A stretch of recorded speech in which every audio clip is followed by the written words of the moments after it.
Good morning, and thank you for joining us today. I'm Kirsten Openshaw, Head of Digital Media and Social at William Hill International, and I will be your moderator today.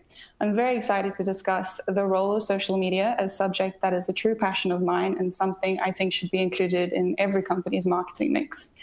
We are going to touch on multiple subjects within social media and how best to utilize the channel, mainly concerning social's current landscape and reach, and what should the industry's presence on social media look like today. Please send any questions you may have for our panel, which we will hopefully be able to bring into the conversation. Would love to hear your thoughts and opinions. And talking about our panel, we have a group of experts who have a great source of knowledge and extensive experience in this field. So Ben, could you please introduce yourself?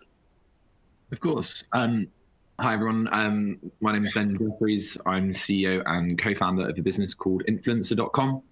We are an influencer marketing solution that combines human creativity with intelligent global data to create meaningful relationships between the brands and creators we work with.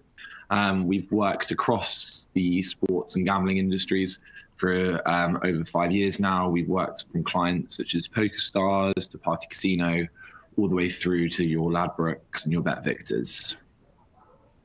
Thank you, Ben. Tom? Hi, everyone. I'm Thomas. I work at Twitter. I'm a client partner, working specifically with the gambling industry across Europe, essentially helping them to manage their presence on the platform, particularly looking at acquisition activity as well as brand activations around key events.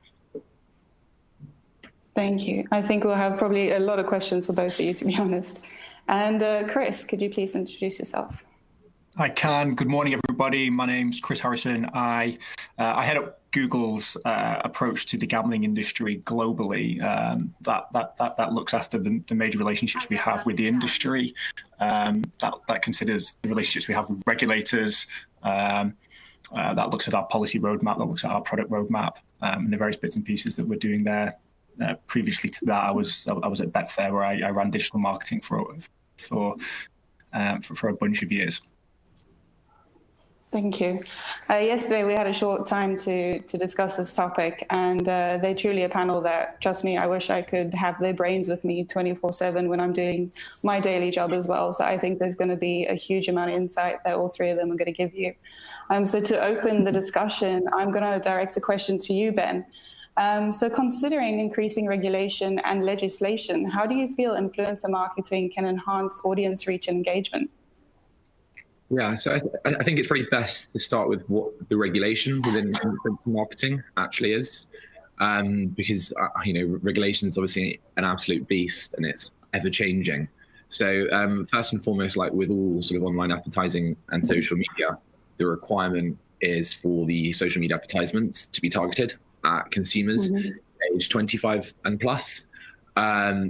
Previously, it's been that the audience of the creators must be no more than 25% under the ages of 18.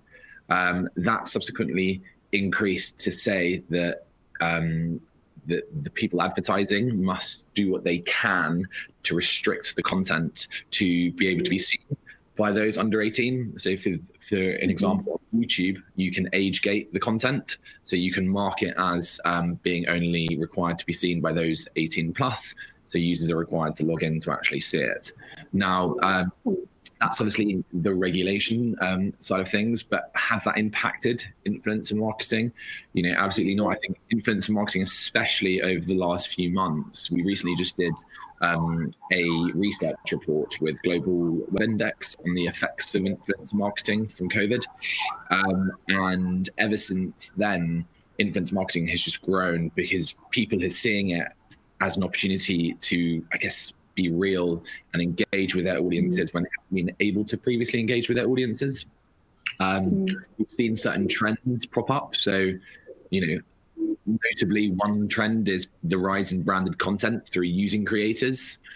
So creators at the moment are, experts in producing content, and because of production shoots up and down the country all being cancelled, creators provide that opportunity for brands to be able to produce, content at scale.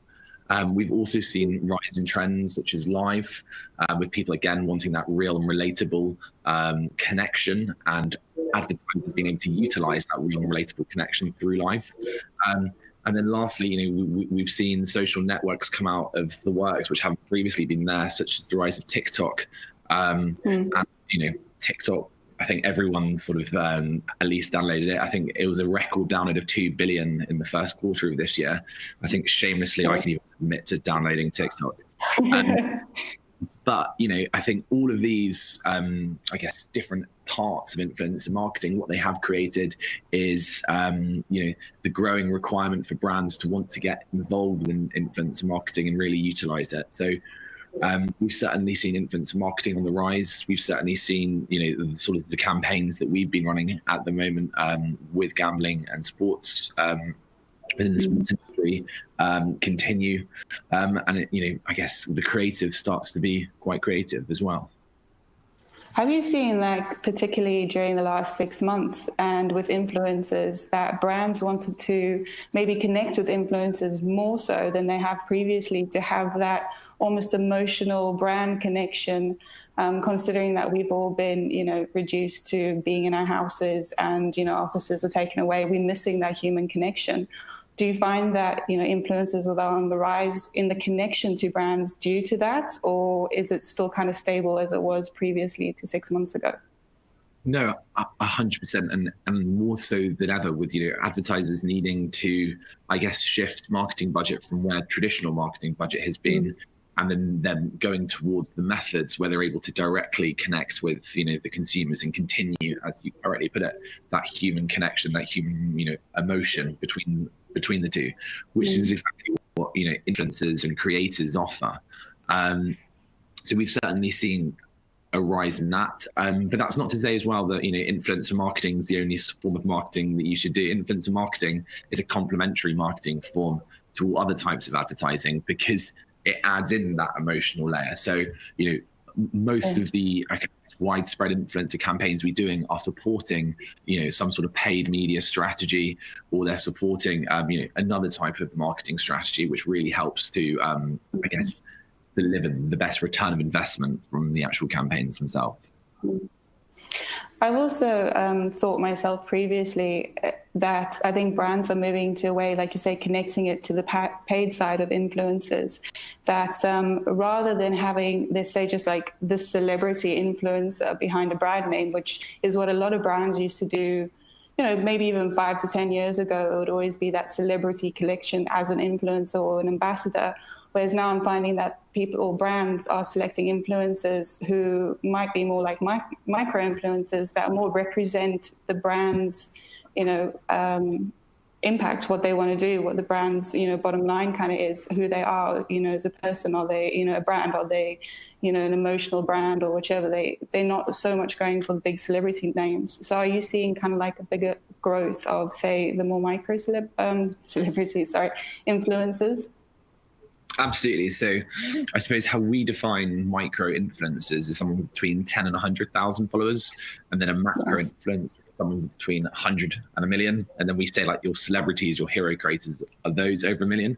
Each have their different value to work with them as a brand. So we tend to find those hero influencers, the celebrities tend to have that name association factor. They can certainly get the brand out there and start a conversation off.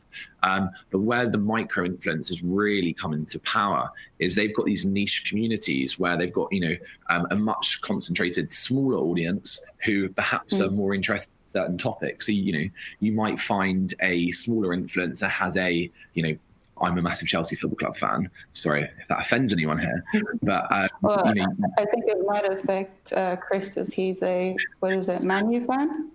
I can see that, Man U. We'll carry on that conversation after.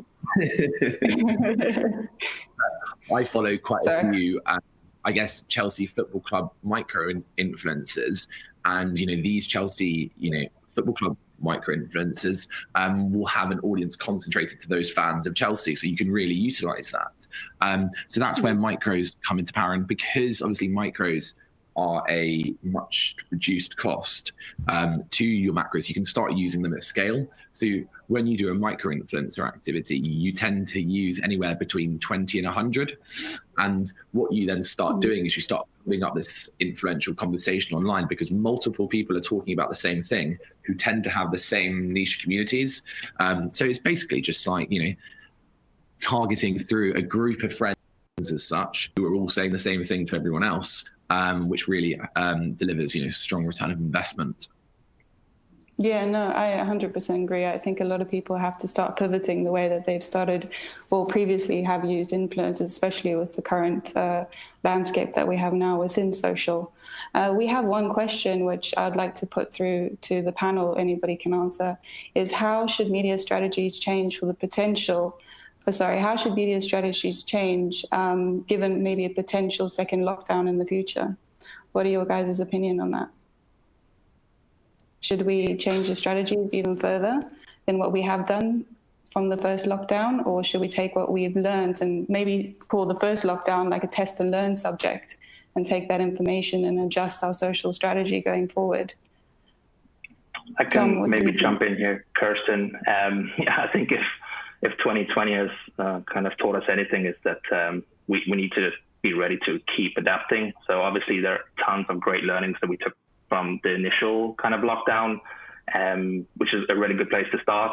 But we really need to look at the kind of insights and the data and the conversation to adapt that. So that's obviously something we advocate very heavily for, because we do have this kind of wealth of ongoing, conversation, kind of the pulse of, how people are feeling and what's resonating. And that's definitely something we need to continue doing. So a big part of the strategy should always be the kind of listening, learning phase, and definitely brands being willing to adapt. So what we've seen is a huge shift, obviously in people's sentiment through the lockdown, and people aren't really expecting brands to keep their regular normal tone of voice and their normal messaging. So definitely adapting to that, being people first, being a bit more caring, compassionate. So that type of messaging will definitely be part of the mix a lot more. And whether that means also using a little bit more human voices through influencers and creators to better express the kind of brand values, I think that'll be quite big if the lockdown does return.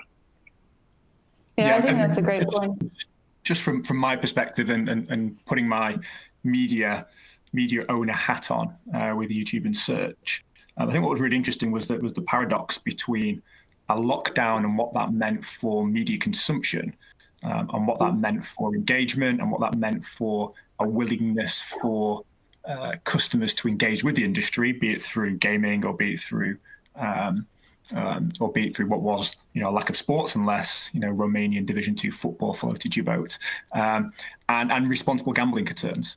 And how did different operators balance that paradox between how can we stay active, how can we maintain the conversation, and how can we maintain engagement rates? They'll all have objectives such as churn reduction, such as monthly bets per user, that to a degree would have had to have gone out of the window as responsible gambling was pushed to the forefront in terms of media mix, in terms of messaging, creative, etc. So I think to Tom's point, there would have been so much that should have been learnt as part of that process. Flexibility in media buying, again, should have been something that's been pushed to the forefront. Flexibility in creative, flexibility in working with influencers.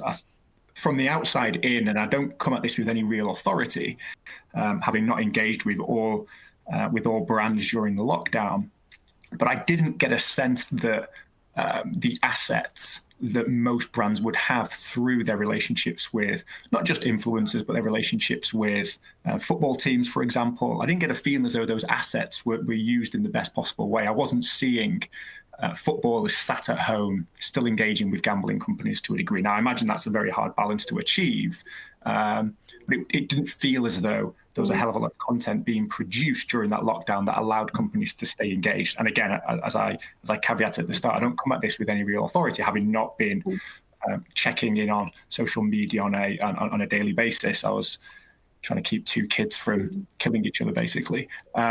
So again, I don't have any authority. I welcome some feedback from Tom Ben, but it felt like a bit of a missed opportunity that perhaps can be exploited should we go into a second lockdown, and what that could mean for a drop in sports. And that's the same that I think very much on the on the Twitter side, at least that football conversation never goes away, so it's always there. And the football community is absolutely huge, so it's probably one of the biggest communities, highest conversation globally. And even during the lockdown, that didn't go away. That baseline's always there. I think the shift is in how brands are used to approaching that, specifically in this space, in this industry, where a lot of the time the reliance on like offer heavy and product focused communication is kind of the lead, where during lockdown that wouldn't have worked, mainly because there was no football being played, and brands needed to adapt much quicker to like a brand value conversation. And I think that kind of shift maybe took longer. That's definitely something that could be a good learning for, coming months. No, I definitely agree. I mean, I think the main priority for us was really brand safety. I think, everybody, all operators, especially sportsbook operators, were at a complete standstill. It was kind of like, crap, what do we do now, But as we went out there and we still wanted to engage with that audience and everything, we wanted to, be careful of how we did it. And as you were saying, using influencers and having that emotional feeling, we didn't want to touch the wrong emotional touch points. And we didn't want our brand to be seen on the wrong types of content that could cause us problems for sure. I'm just going to bring in another question. So we have one from Eamon. So operators are subject to ever stricter requirements, particularly in relation to social media advertising, and ultimately they are responsible for third parties, content, tone, and even influencers. Can you see a potential risk in this? Is there a problem with, the new kind of stricter requirements coming in for influencers? Ben, I think this would be something that maybe you could help us on. Yeah, absolutely. I think, it's something which regulation is quite rightly, for safety reasons, ever tightening. Could I see it, affecting the industry? Well, it ultimately depends, I guess, how the social media platforms behave, because the social media platforms are the ones who actually hold the control in terms of the support with regards to things like age gating. So, we've recently seen the likes of Facebook and Instagram launch age-gating profiles, but they are still needing to launch age-gating content, which will help support the industry. YouTube's already ahead of the curve on that one and launched age-gating content quite a long while ago. So, the impact will really be decided based on, I guess, the support from the actual social networks themselves. Would be my answer, but I think some of the campaigns that we're certainly running at the moment with brands, I think it's just being creative while also just making sure that you're following the guidelines, and also just being safe. I think that's the best route. And then just to kind of lend the YouTube view on that. We're 3 years plus into our brand safety journey. Probably more so, and I imagine Twitter and Facebook are in a similar position, given the nature of these platforms, given the scale of these platforms and the content producers or content creators that sit on these platforms. It's never an easy beast in terms of how does one maintain the scale and reach associated with these platforms and engagement, whilst also offering a degree of brand safety control.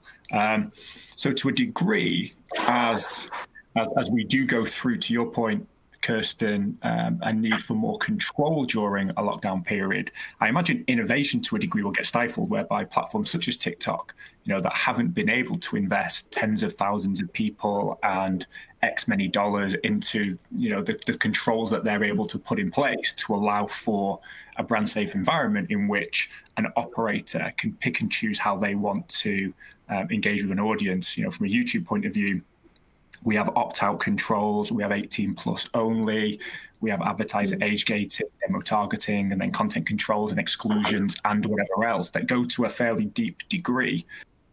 But again, as you engage with more use, you stifle the reach and scale of a platform. But they're the controls that are needed specifically with an industry like this. But it'd be interesting to see, with some of the new platforms that are emerging, how quickly the industry can engage with those platforms, knowing that responsible gambling and brand safety is a major consideration, specifically in Europe and in the UK. It's interesting watching the US at this stage. We don't have anywhere near the same degree of brand safety conversations with our partners out there. I think it's an impending beast and something that will erupt. And some certainly do take considerations in place, but it isn't quite at that sea level in terms of, every conversation needs to start with a responsible gambling update. And you're right. I think the US, I am kind of watching it, from behind the couch in a way, because they're all very young in what we're doing, and it'll be interesting to see how that all works out as well. So that's definitely get your popcorn out kind of conversation with the US. But it's a very, very interesting market as well. It's something that, as much as I'm watching nervously, I'm watching with quite a lot of excitement as well to see how it goes. But Tom as well, could you, kind of enhance kind of like the way that social media, our platforms, the way we engage with it is constantly evolving, whether it be, either brand safety or influencers. Are you seeing any kind of trends, even on Twitter, where you're seeing brands should kind of take note of to get ahead of the curve, maybe even ahead of, second lockdown if it does happen?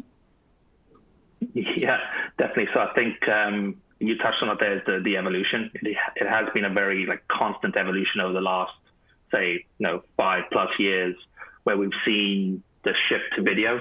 So that's been a very, I think, constant over the last few months too.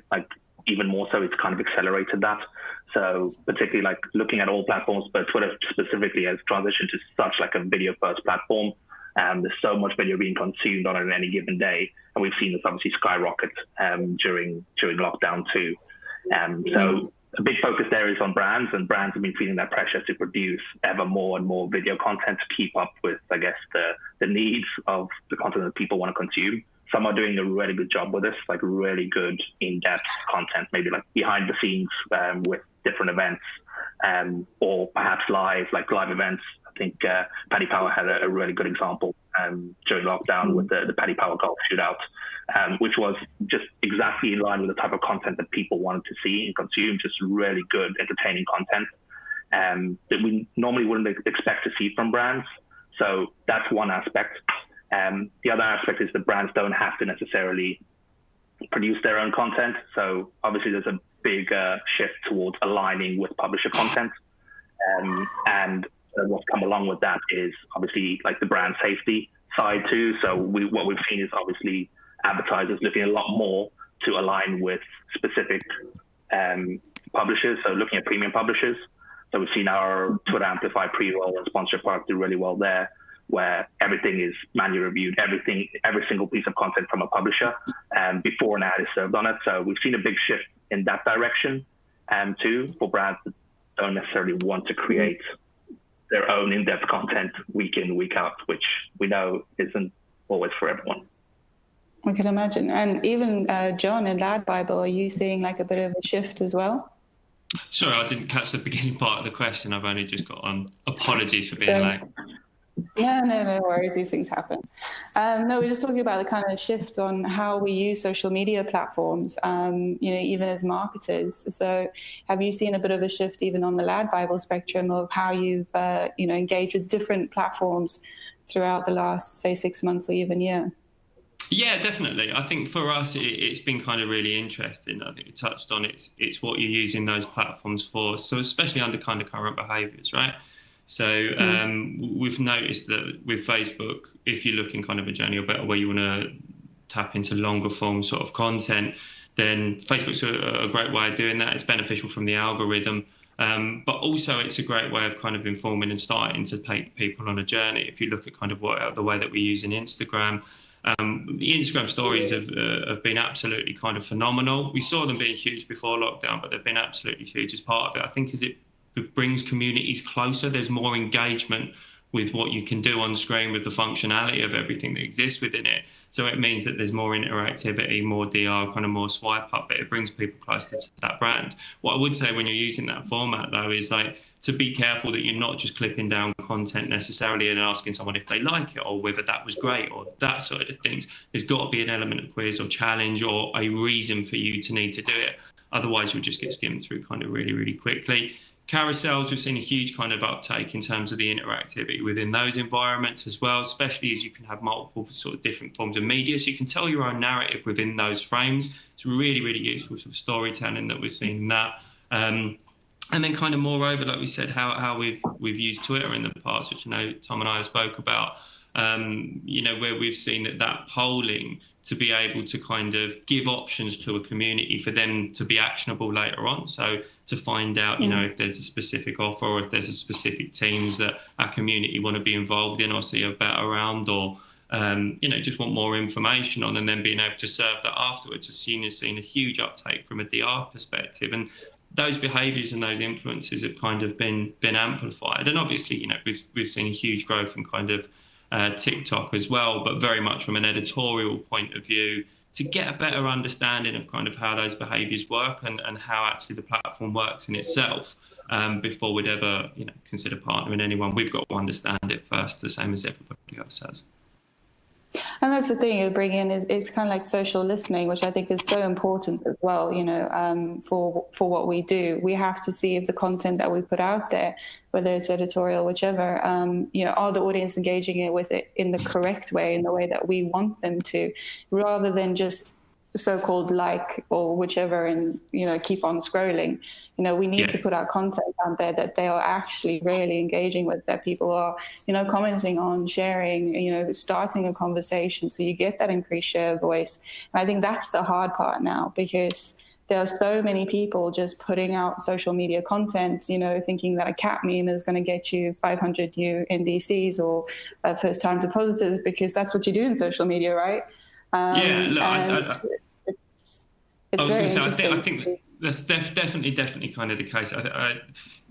Learning off of behaviours is kind of absolutely paramount, and there's a suite of tools that we use that are accessible to kind of anyone as yourselves as publishers, branders, operators. But I'd also recommend looking at things like CrowdTangle, where you're looking at engagement and performance on your own sort of channels, and that's paramount to us, is understanding kind of what those community behaviours for. As a rule, we say we are community driven. That's why we've got the communities that we've got. That's why we're the largest social publisher in the world, because we listen, we take that on board, and we engage back. I think that it can be a cliche, but it's so incredibly important across social, is that it's a two-way conversation. The notion that you're going to put a message out there and it's going to be received in the manner that you want it to be is quite a traditional way of thinking. You really do have to think about the community that you're trying to talk to first, and think about how you would communicate with them on that level, if you like. The mode of address within social, and I know it sounds like it's something that's quite cliche, is incredibly important, but then look at that feedback loop. Look at what's being told to you in the comments. Look at the behaviours. Look at drop-off times. We've even worked with certain partners where we've built specific metrics. When we worked with 3, it was about how people spend positive time in social as an environment, because obviously there's a concern about the detrimental effect of it. So we started looking at kind of length of consumption measured against engagement, and had that as a measure to see what positive effect or what type of positive time was being spent. But again, it was all feedback loops, and you've got the data can seem overwhelming when it's just sat there and it's all in front of you, and there's a lot to pick out of it.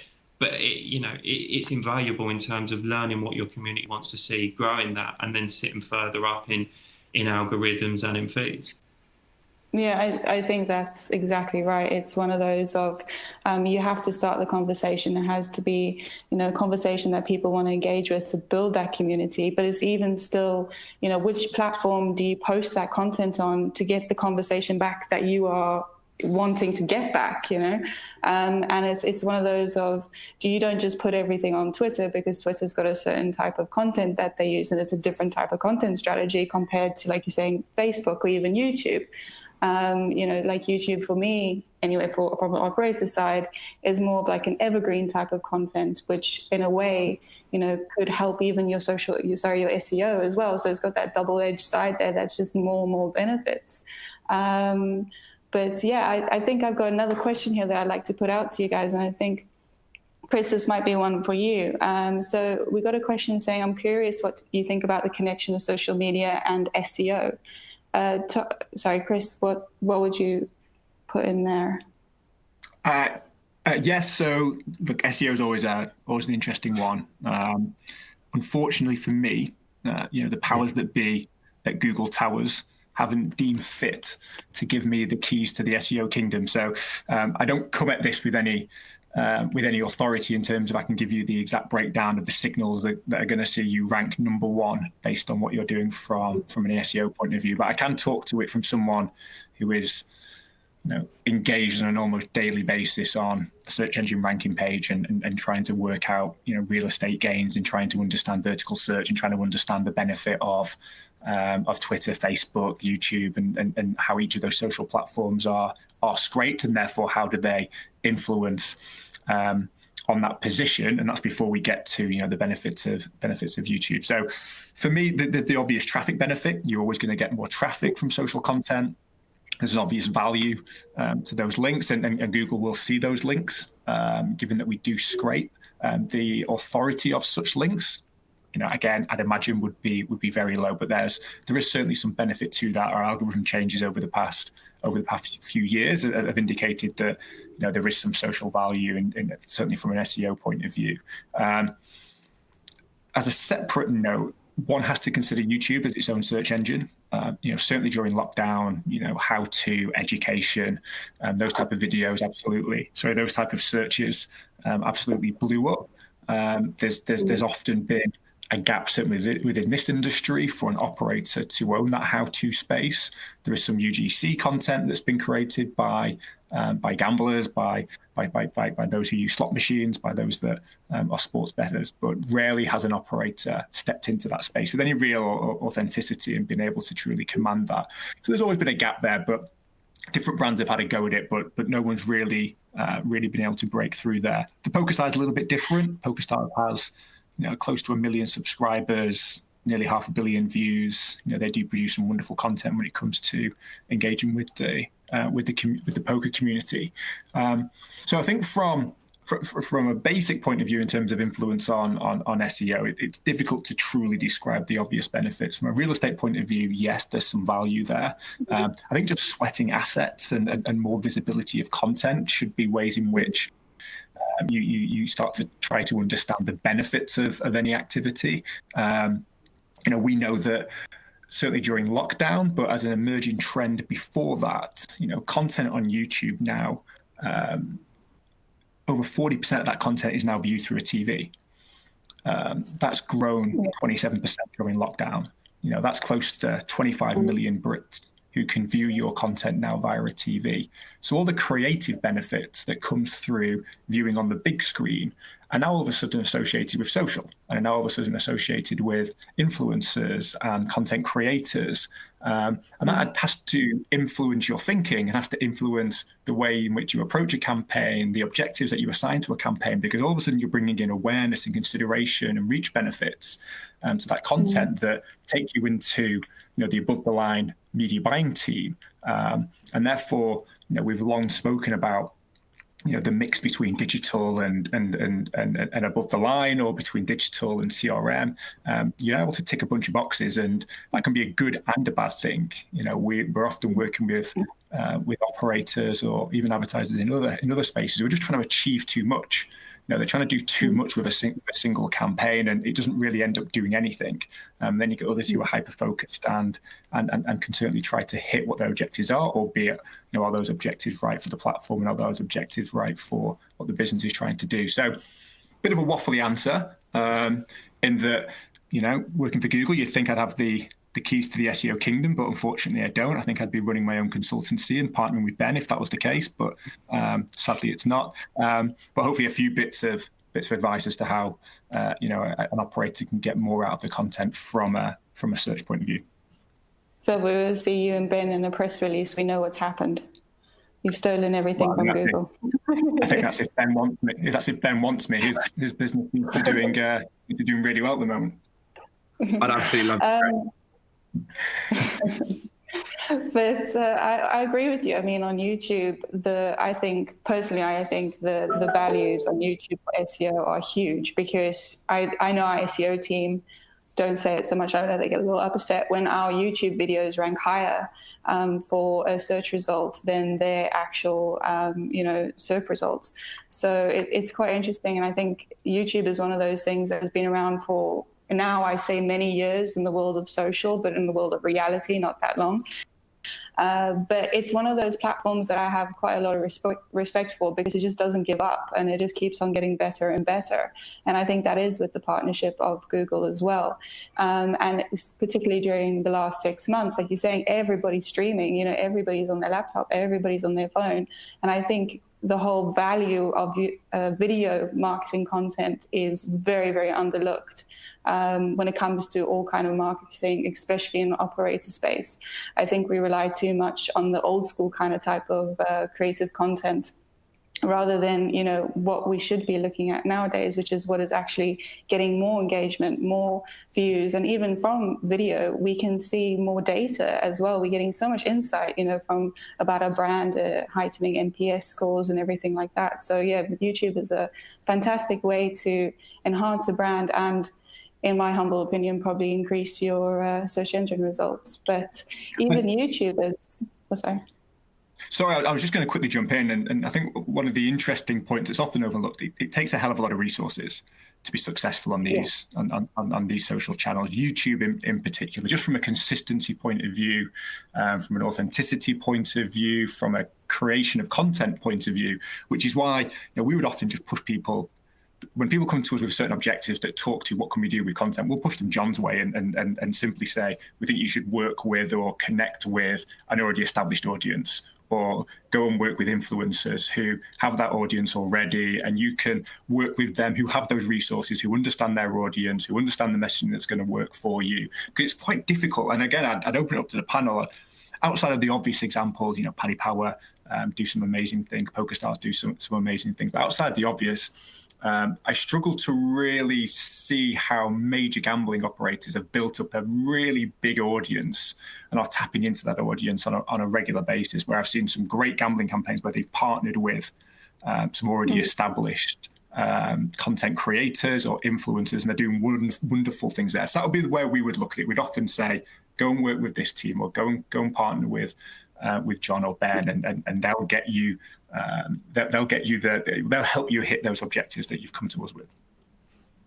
Yeah, I think on our side too, that's definitely something that we encourage also. Like, we can see that the talents obviously are influencers and creators. They have huge followings for a reason, because they create content that people want to engage with. So definitely more partnerships along that lines, as well as with publishers who are creating content that people want to view. Yeah, I think for me, it's creating that bespoke ecosystem for what you kind of achieve, and to the point where where people are creating content, we quite often partner with operators whilst they're creating content as well, and use our learnings to try and help kind of the performance. And we run focus groups for people, we do polling, we look at again the audience behaviour, so that when we're partnering with someone and you're going to create your own piece of content for your own channels, we can take some learnings and try to help and try to develop and push that. But we can also look at how we create complementary content. So if you're looking to create a campaign, let's say around festive football, just as an example, there may be ambassadorial relationships, teams, whatever it might be, that you're going to go and create content with as an operator. And if the theme of it is, for example, where we work with Betway as an operator around that debate around Christmas fixture lists and whether they're, whether they're intrusive, whether they're positive, what they like for players, what they like for fans. We created a piece of content both on Sport Bible and Odds Bible that complemented and posed a question, but was different creative, which meant we could link the campaigns and they could live in the same ecosystem together and kind of push to each other. And we saw kind of a huge uplift in conversation. And actually, we could take the sentiment analysis out of it to see whether on both pieces of content, how do people actually feel about festive football? How do fans feel about it? Do they have any sympathy for players? Those sort of things, so we can get under the crux of it, which is much more the brand ambition, don't get me wrong, but works to complement each other and actually means that we're not working in silo and we work in an ecosystem together, and utilise Twitter, YouTube, all of those sort of platforms that we have at hand to make sure there's some synergy there as well. No, I very much agree. And, oh, sorry. I think that kind of content discussion brings into a very good point in the next question I'm receiving. And this could be something good for Ben and Tom, considering it's content related, is with paid social advertising being almost non-existent in unregulated markets like LATAM, how important do you think building an organic social media following from scratch is? And do you think non-paid social media is worth the investment? Now, for me, I would, my opinion, but you guys probably, I'll let you guys take this, but for my opinion, coming from an operator point of view, yeah, 100%, I would do, organic content. We have what we call paid social and organic social, even though it's organic, we still pay for it. And yeah, LATAM's a bit of a funny market. It's one of those hard ones. But in other markets, such as Italy and that, we are doing this. And it's working very, very well. But I'm sure that's something that even with Twitter pushing content and influencers would be a fantastic use here. Ben and Tom, what do you think? Yes, sort of that, going with this straight away. I think building up, your own social channels is so important for the purpose of building up your community online. It's so important to have those relationships with your consumers, which I guess social provides, because it enables you to have that instant touch point to be communicating with them and talking with them.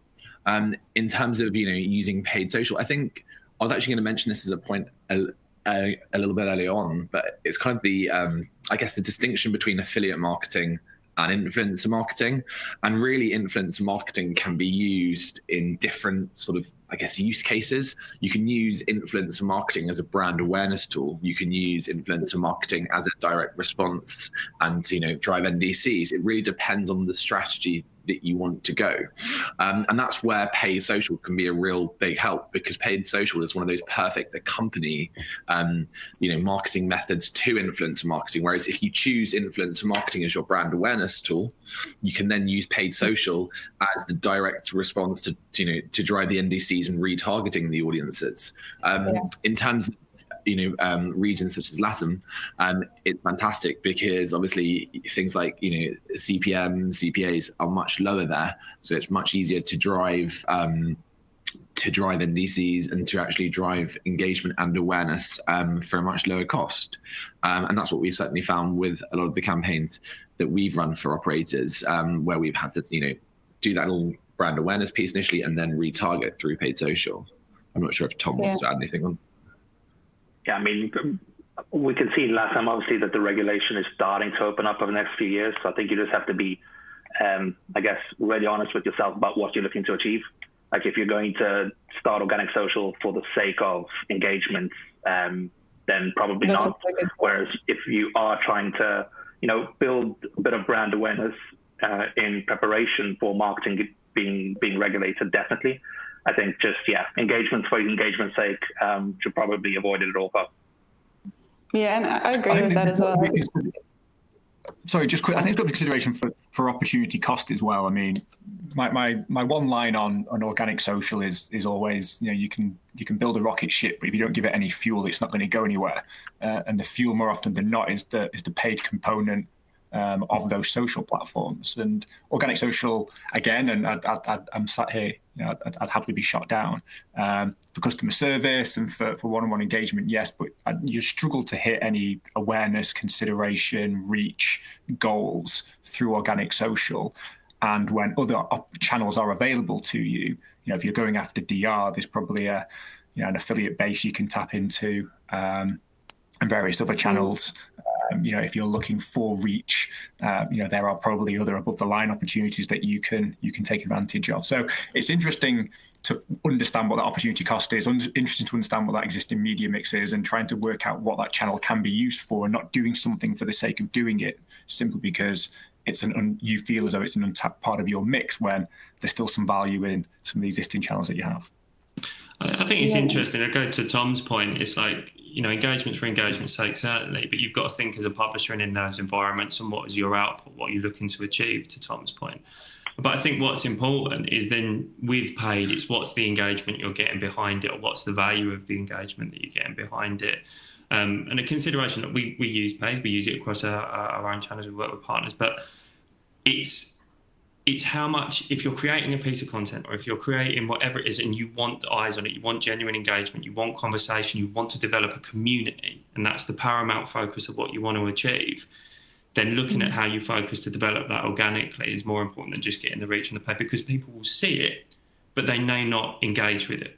And it's not something that they're taking a message or they're taking anything or feel like they want to be part of that community as part of. So I do agree with everything that's being said. But to Tom's point, is thinking about what's the reason for operating in those environments. And if it's to build community, I would focus on operating as a publisher or thinking about what you want your community to take away with that, as opposed to going down that page and not having the engagement and maybe not seeing that growth that you'd be keen to see. But again, it's dependent on what the output is that you're looking to achieve. No, I 100% agree. It's definitely down to, what your objective is. And don't do it just to do it. If it is something that you're waiting for the market to open, I would, as Tom said, personally, I'd probably go for a more brand awareness approach and kind of sit pretty for a little while until it opens. But we have to wrap up soon. So I'm going to run through the two last questions very quickly. So we have one saying social media is a great reach for your community, but how do you handle the GDPR issues in relation between social media posts and the real customer? This is something for myself that's very interesting. It goes down to compliance. We work very closely with our compliance, and I think it all is down to run through this because we're running out of time. It all is down to the specific platform you use and how they obtain the data and how they hold the data. That would be my, what I would suggest is look at the platform, how do they hold it, and look at your personal T's and C's and, speak to your compliance and how are they matching together. But do you guys have any quick kind of fire answers on that one? Around GDPR? Nothing quick on GDPR. It's a long topic, isn't it? But then another one we have, a last one, which I'm going to run through, is not to get into anything political, but are you worried about betting content related to the US election in November, betting being the biggest 2020 market? I don't know. For me, not too much. I think it depends on the operator you're going for. I know personally, us at William Hill or Mr. Green, we probably won't engage with this type of content. But I'm coming from an operator side, whereas you guys have a lot more flexibility in kind of what you do. So what do you think about that? From a Twitter standpoint, at least, like we announced last year that we don't accept advertising around political events, and particularly the election too. So that would apply to gambling industry too. So we don't expect any political related gambling advertising on Twitter. No, I agree. It's similar from a YouTube point of view, and where we would have exclusions in place that we would always advise any operator to put in, whether that be elections in the UK or elections in the US. So the controls that are in place should mean that operators can stay well clear. Yeah, I think from an operator standpoint, we have to be very careful on what we say on the subject, especially when it comes to compliance as well. But one last question I wanted to ask that maybe Ben, you could help me out here, is we got a question from Eamon saying, do you feel influencers are sufficiently informed on how to best tune their accounts and profile to meet operators halfway? So I think this is again in relation to kind of, are we using influencers in the right way? Are influencers educated in how to post and that? Is that something that you deal with? Honestly, no. I feel, influencers aren't informed. I think influencers aren't informed enough on advertising regulations in general, because not all influencers operate like businesses. They operate more as individuals. Obviously we do our best to help educate the creators that we work with, and it's certainly our responsibility, with the collaborations that we run with both the brands and the creators, to ensure that regulation is followed. But I don't feel like creators are informed enough. And actually, we were having this conversation internally yesterday about what we can do more of to help educate them, because it's so important, I guess, for the sake of the industry as a whole, that as many people are following it as possible. We've got a few ideas, and I will be reaching out to the Betting and Gaming Council soon about these ideas. I think it's a good point as well. Is that I think we really need to educate the influencers as well, and I don't think it sits in their remit to kind of, okay, yes, they should educate themselves, so that's me sounding stupid, but I think we should also give them as much information as possible to be able to do everything according to how we require if they do want to work with an operator as well. So I'd be quite interested to see what happens in that space as well. Yeah. Well, thank you very much. I think we had quite a lot of questions. We hardly got to any of my recent questions. I didn't even need to go through all of that effort in the end. But before we kind of sign off, I think I'm going to ask you guys just one more. How do you think that an operator can take content and utilize it to drive awareness to their brand, but still communicate with an audience on a one-on-one level? This is something maybe for my own selfish gain as well, but I'm interested to hear in what you think and how you think that we can still, gain that reach, gain that awareness, but still have that one-on-one approachable feeling with our audience. It's a very tricky one, because obviously once you go super reach, it's hard to have that one-on-one communication with the audience. What we found is brands do it really well using the API with kind of auto responses.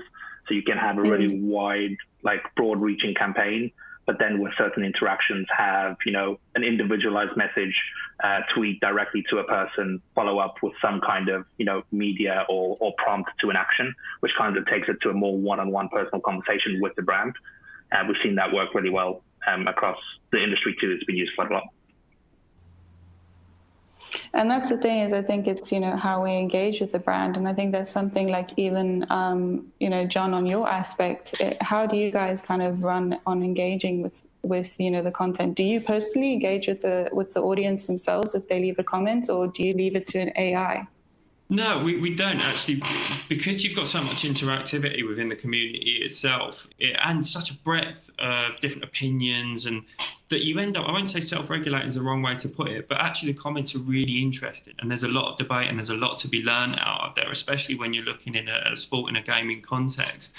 So with regards to kind of communicating on a one-to-one level, we've got a really engaged community. So we know if we pose the right questions, we put the right content in, we're looking to engage them for their opinion and for their insight, then that message sort of trickles down in part of that. What I would say is that when you, on social, you've got to bear in mind, like I said, what that means of communication is. If you try to drill down too much to an individual level, you could end up alienating a lot of people. And I'm talking about organic posting here rather than sort of specific targeting. So what we tend to find is that, by understanding the cultural capital of the community that you've got in front of you, it means you can best tailor your message to drive that interaction and to drive them through it. I mentioned a few formats that are very, very good at doing that and engaging people into that space. So I would say, again, it's taking community learning, not shying away from debate and engagement within that comment sections, and that's what brings people back, and that's what you can elevate kind of off those brands. And like I said before, there's an ecosystem to be built where you can build it almost as a funnel to take people on a journey and to take it down to you communicating on quite an individual level based on the behaviours that you've seen and where the interactions have been previously, whether that's kind of by polling and retargeting or whether that's by bucketing and serving specific messages. There's lots of ways and means of kind of doing it, but overall, I would say that actually to reach people on a one-to-one level, it's best to engage them as part of a community organically, because then they feel like they're part of something and more, there's a greater propensity for them to take that message on board and actually share it and it be part of the conversation as opposed to being another message that's just been served. And that's the thing, I think it's very important to create content that starts a conversation rather than directs the conversation. And I quite enjoy it when I see our content where we have people commenting on it and you get other people who are maybe a bit of brand advocates and commenting, for us. So they're kind of doing the work for us. We don't need to do anything. And when I start seeing that, then I kind of feel like our content is actually quite successful in the way that we've written it, because it's not as easy as just pushing out something and writing 2 lines and it's done, and that's the thing, is trying to get that one-on-one aspect is you're right through the user journey. We need to really, really look at all the touch points through the user journey from, top of funnel to bottom of funnel on social media and how we interact with people. But even to a further aspect, I think the whole use of, AI response is becoming a bit of a dead fish, because people can see that it's not a personalized response. People can see that this is a robot. We're smart, we're an educated, public nowadays, or some. And we can see what's happening. So I think, the next generation of maybe AI, in what sense, needs to be able to talk to the person on a personalized level, which would be quite interesting to see. And I think that's something that I'm even looking at myself for my channels, is how can we get that, more human response into our social media, rather than just that robotic, thank you for inquiring, we'll get back to you in 10 minutes kind of thing. But that's the joys of social.